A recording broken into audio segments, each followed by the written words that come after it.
కేంద్ర దర్యాప్తు సంస్థలు ఇండిపెండెంట్గా ఉండాలి, కానీ వాటి ఇండిపెండెంట్గా కాకుండా బీజేపీ చెప్పినట్టు వింటుంది, బీజేపీ చెప్పినట్టు వ్యవహరిస్తుంది అని కాంగ్రెస్ ఆరోపిస్తూ ఉంది.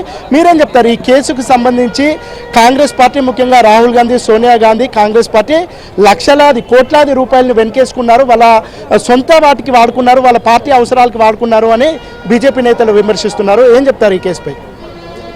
స్వతంత్ర ఉద్యమ లక్ష్యాల పట్ల, స్వతంత్ర ఉద్యమ ప్రక్రియ పట్ల అవగాహన లేని వాళ్ళు నేషనల్ హెరాల్డ్ కేసుకు సంబంధించిన కేసుని ఫైల్ చేసే ప్రయత్నం చేశారు.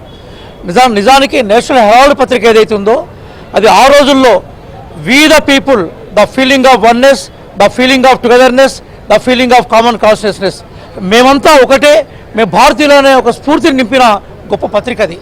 ఆ పత్రికకు సంబంధించిన నిర్వహణలో నెహ్రూ గారు తన సొంత ఆస్తులను అమ్మి ఆ పత్రికను నిర్వహించారు.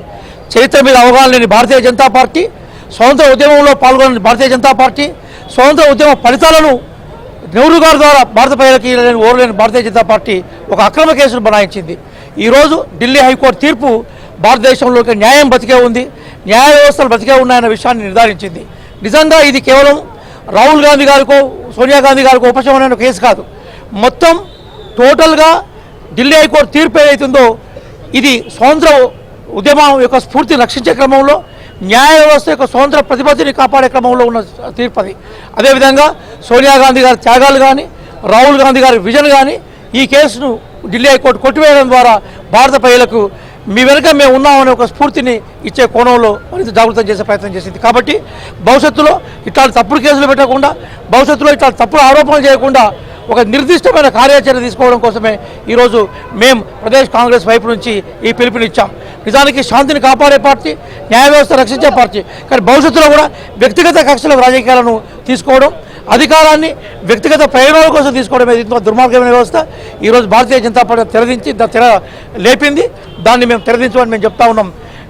రాజకీయాలను మనం ఆరోగ్యకరంగా నిర్వహిద్దాం, కానీ వ్యక్తిగత హననం చేసి, సిద్ధాంతాన్ని హననం చేసి, వ్యక్తిగతంగా హరాజ్ చేసి, మొత్తం వ్యవస్థను విచ్ఛిన్నం చేసి, మొత్తం రాజ్యాంగ వ్యవస్థను, రాజ్యాంగ సంస్థలు మీ జేబులో పెట్టుకోవాలనుకునే తలంపు ఏదైతుందో, ఢిల్లీ హైకోర్టు తీర్పు ఏదైతుందో అది చెప్పబెట్టుగా ఉంటున్నాం. ఇప్పటికైనా కూడా బీజేపీ తన వైఖరి మానుకోవాలని కాంగ్రెస్ పార్టీగా మేము హెచ్చరిస్తా ఉన్నాం. ఇది మొత్తానికైతే కేంద్రంలో ఉన్నటువంటి బీజేపీ కేంద్ర దర్యాప్తు సంస్థలను తమ జేబు సంస్థలుగా వాడుకుంటున్నాయి.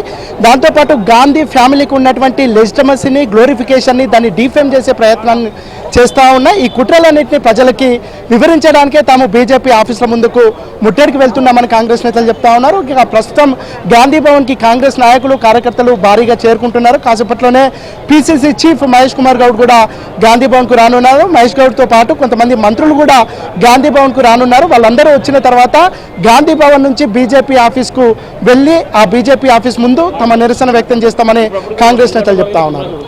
ఓకే.